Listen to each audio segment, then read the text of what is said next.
नाग के बारे में, नागिन के बारे में। आप देखते हो जब कोई बच्चा पैदा होता है तो आप कहते हो ना, अरे एकर अखिया तो एकरे बाऊ पर गईल है। दोनों मिले और एक संतान का निर्माण करे जिसमें माता और पिता दोनों के गुण सम्मिलित हो। शुक्राणु के अंदर 23 गुणसूत्र पाया जाता है। एक मेल जब वीर्य रसखलन करता है यानी अपने शरीर से वीर्य को बाहर निकालता है तो लगभग 1.5 ml वीर्य बाहर निकलता है। उसमें 30 से 40 करोड़ शुक्राणु पाए जाते हैं। हेलो मेरे प्यारे रसगुल्लो, कैसे हैं आप लोग? आई विश आप लोग बहुत अच्छे होगे, मस्त होगे, लेकिन मेरे शानदार क्लास का इंतजार कर रहे होगे। तो मेरी शानदार क्लास आ चुकी है जिसमें आज अपन डिस्कस करने वाले हैं नाग के बारे में, नागिन के बारे में।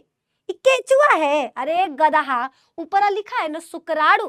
आज अपन डिस्कस करने वाले शुक्राणु की संरचना के बारे में। शुक्राणु क्या है? तो पुरुषों के शरीर में बनने वाला नर युग्मक जिसमें पिता के सारे गुण सम्मिलित होते हैं। हाँ जी, आप देखते हो जब कोई बच्चा पैदा होता है तो आप कहते हो ना, अरे एकर अखिया तो एकरे बाऊ पर गईल है। अरे एकर बोलिया देखा अपने बउए के तरह बोलेला और अपने पापा की तरह चलत है, ऐसे बोलते हो ना जी। तो पापा का गुण बेटवा में आया कैसे? तो इहे लेके आता है शुक्राणु।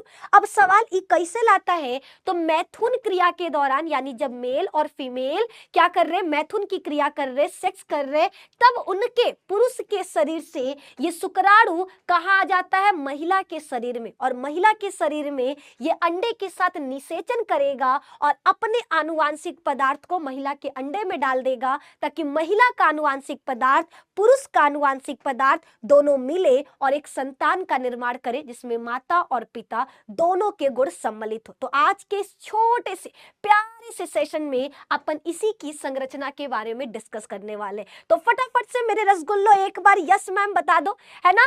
आप लोग फटाफट से बताओ, तब तक मैम चाय पियेंगी। मस्त है चाय, ठीक है। तो चाय को अभी साइड करो, अभी हम डिस्कस करने वाले शुक्राणु की संरचना। तो शुक्राणु की संरचना की बात करें तो शुक्राणु का जो सर है लगभग 5 से 6 माइक्रोमीटर का होता है। शुक्राणु का पूंछ लगभग 50 माइक्रोमीटर का होता है। शुक्राणु पुरुषों के वृषण में, याद रखना शुक्राणु बनता कहाँ है, ये बहुत जरूरी है। तो शुक्राणु का निर्माण पुरुष के शरीर में दोनों टांगों के बीच में आपको एक थैलीनुमा लटकी हुई संरचना दिखाई देगी जिसको हम वृषण कोष कहते हैं। इसी वृषण कोष के अंदर संख्या में एक जोड़ी वृषण पाया जाता है। कितना? एक जोड़ी वृषण पाया जाता है। ये वृषण को अगर हम बाहर निकाल करके देखें और इसका अनुप्रस्थ काट कर दे तो हमको देखने को मिलेगा, क्या मिलेगा भैया? शुक्राणु के अनुप्रस्थ काट करने पर हमको इसमें 200 से 250 छोटी छोटी पालियां मिलेंगी। इन पालियों को वृषण पालिका कहते हैं। हर पाली के अंदर 2 से 3 नलिकाएं होती हैं। इन नलिकाओं को शुक्रजनक नलिका कहा जाता है। क्या कहते हैं? शुक्रजनक नलिका कहते हैं। और याद रखना शुक्रजनक नलिका 2 कोशिकाओं से मिलकर बनी होती है। पहला शुक्र जनन कोशिका और दूसरा सटोली कोशिका। ठीक है, शुक्र जनन कोशिका, ये कोशिका शुक्राणु बनाती है और सटोली कोशिका इन बने हुए शुक्राणुओं को पोषण देती है। क्या देती है? पोषण देती है। ये आपको याद रखना है, ठीक है। ये चीजें बच्चा आपके सामने है। क्या है ये? आपके सामने कि शुक्राणु कौन बनाता है? तो पुरुष के वृषण में, वृषण पालिकाओं के अंदर जो शुक्रजनक नलिका है उसके अंदर की शुक्र जनन कोशिका शुक्राणु का निर्माण करती है। ये शुक्राणु कब बनता है? जब लड़का 12 से 14 वर्ष यानी जब वो प्यूबर्टी एज में आता है तब उसके शरीर में शुक्राणु बनना शुरू होता है। ये आपको याद रखना है। शुक्राणु का निर्माण किस हार्मोन की वजह से होता है? एंड्रोजन। एंड्रोजन हार्मोन क्या करता है? इस हार्मोन की वजह से पुरुष में शुक्राणु का निर्माण प्रारंभ होता है, या कह सकते हैं कि पुरुष शुक्राणु बनाता है। अब शुक्राणु की संरचना की बात करें जो बहुत ज्यादा जरूरी है, ये है हमारा शुक्राणु।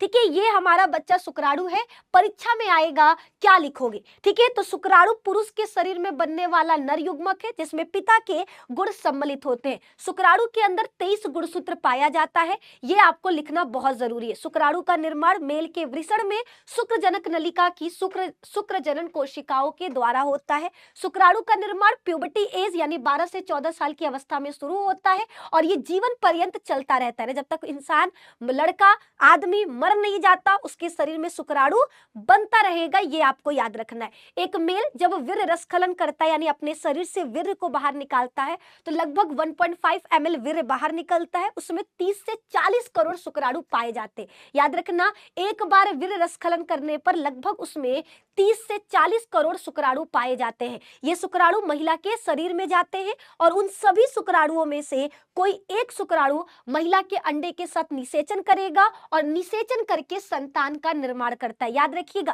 केवल एक शुक्राणु ही अंडे के साथ निषेचन करता है, शेष मर जाते हैं या नष्ट हो जाते हैं। सिर्फ एक ही होगा जो अंडे के साथ निषेचन करके संतान बनाएगा। ठीक है, इतनी चीजें आपको लिख डालनी है। अब बात करते हैं शुक्राणु की संरचना को। तो लिखना, शुक्राणु को निम्न 3 भागों में विभक्त किया जाता है।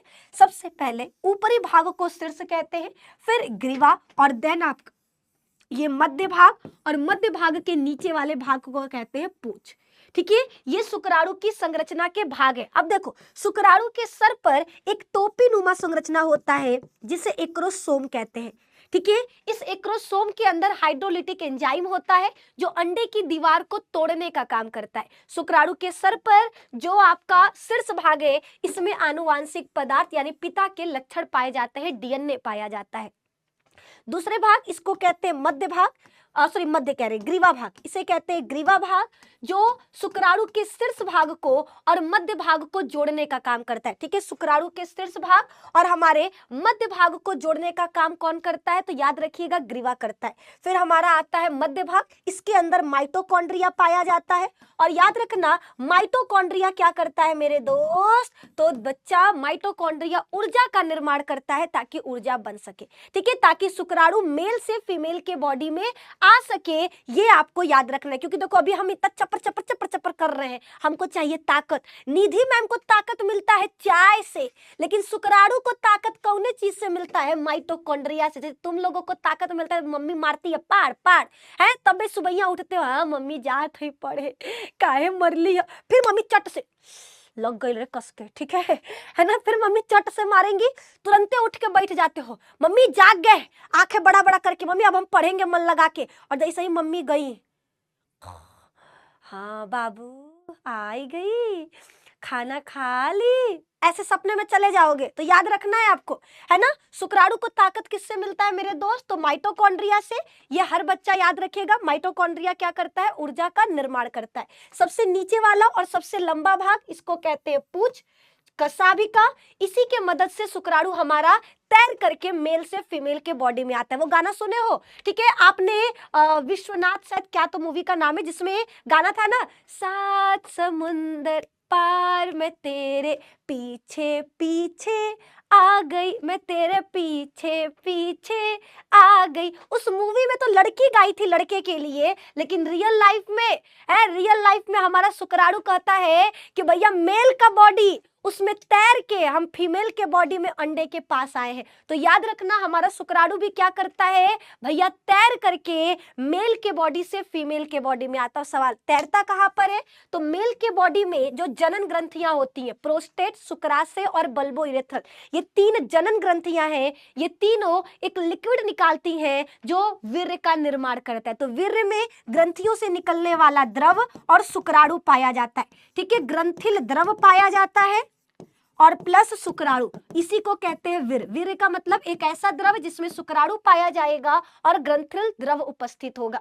ठीक है, इसी के अंदर हमारा शुक्राणु तैर के मेल बॉडी से फीमेल बॉडी में आता है। तो याद रखना, शुक्राणु के शरीर को कितने भागों में? मुख्यतः 3 भागों में बांटते हैं, शीर्ष, मध्य और पूंछ भाग। ठीक है, शीर्ष भाग और मध्य को जोड़ने वाले को ग्रीवा कहते हैं। क्या कहते हैं? ग्रीवा कहते हैं। शुक्राणु के शीर्ष पर एक टोपी नुमा संरचना है जिसको एक्रोसोम कहते हैं। इसके अंदर हाइड्रोलिटिक एंजाइम होता है जो अंडे की दीवार जोना पेलुसिडा को तोड़ेगा ताकि हमारा अंडा अपना आनुवांशिक पदार्थ डाल सके, ताकि हमारा शुक्राणु अंडे के अंदर अपना आनुवांशिक पदार्थ डाल सके। ये हमारा ग्रीवा, ये मध्य भाग जिसमें 10 से 15 माइटोकॉन्ड्रिया होता है जो ऊर्जा का निर्माण करेगा ताकि हमारा शुक्राणु मेल से फीमेल के बॉडी में आ सके। ठीक है, तो यहां पर हमने क्या किया? शुक्राणु की संरचना को पूरी तरह से कंप्लीट कर दिया। ये हमारी शुक्राणु की पूरी संरचना जो आपके सामने है, ये पूंछ, ये मध्य भाग, ये शीर्ष भाग पर टोपी नुमा संरचना जिसको एक्रोसोम कहते हैं, मध्य भाग जिसमें माइटोकॉन्ड्रिया होगा और हमारा सेंट्रियोल पाया जाएगा। ठीक है, तो ये हमारा शुक्राणु की संरचना है। मेल में शुक्राणु बनने की प्रक्रिया को शुक्राणु जनन कहते हैं, ये आपको याद रखना है। मेल के बॉडी में शुक्राणु बनने की प्रक्रिया को क्या कहा जाता? शुक्राणु जनन कहा जाता है। मेल में एक बार में 1.5 ml वीर्य बाहर निकलता है, जिसमें लगभग 30 से 40 करोड़ शुक्राणु पाए जाते हैं। ठीक है, इनमें से केवल एक शुक्राणु ही महिला के अंडे से निषेचन कर पाएगा। कौन कर पाएगा? जो सबसे पहले अंडे तक पहुंचेगा और अंडे की सबसे मोटी दीवार, जिसको जोना पेलुसिडा कहते हैं, उसको तोड़ेगा। उसको तोड़कर जो हमारा शुक्राणु क्या करेगा? अपना आनुवंशिक पदार्थ अंडे के अंदर डाल देगा और दोनों का आनुवंशिक पदार्थ मिलकर के संतान का निर्माण करेगा। देखो इस तरह से। ठीक है, जैसे ही एक शुक्राणु का आनुवंशिक पदार्थ अंदर जाता है, पूरा का पूरा अंडा लॉक हो जाएगा, यानी अब कोई दूसरा शुक्राणु अंदर नहीं जा सकता। बहुत रेयर केसेस में एक बार में 2 शुक्राणु चला जाता है, जिससे हमको जुड़वा बच्चे देखने को मिलते हैं, लेकिन याद रखिएगा ये रेयर केसेस में होता है, वरना केवल एक शुक्राणु ही अंदर जा सकता है और पूरा शुक्राणु अंदर नहीं जाता। शुक्राणु सिर्फ अपना क्या करता है? आनुवंशिक पदार्थ अंडा डालता है, बाकी पूरा शरीर बाहर ही छूट जाता है। बाकी पूरा शरीर देख रहे हो, बाहर रह गया, सिर्फ आनुवंशिक पदार्थ को वो अंदर हमारे अंडे के पास भेज देता है। ठीक है, वीर्य के अंदर हमारा शुक्राणु तैरता है, ये चीज याद रखिएगा। वीर्य में 10% शुक्राणु होता है। एक बार में 1.5 ml वीर्य बाहर निकलता है, जिसमें 30 से 40 करोड़ शुक्राणु पाए जाते हैं।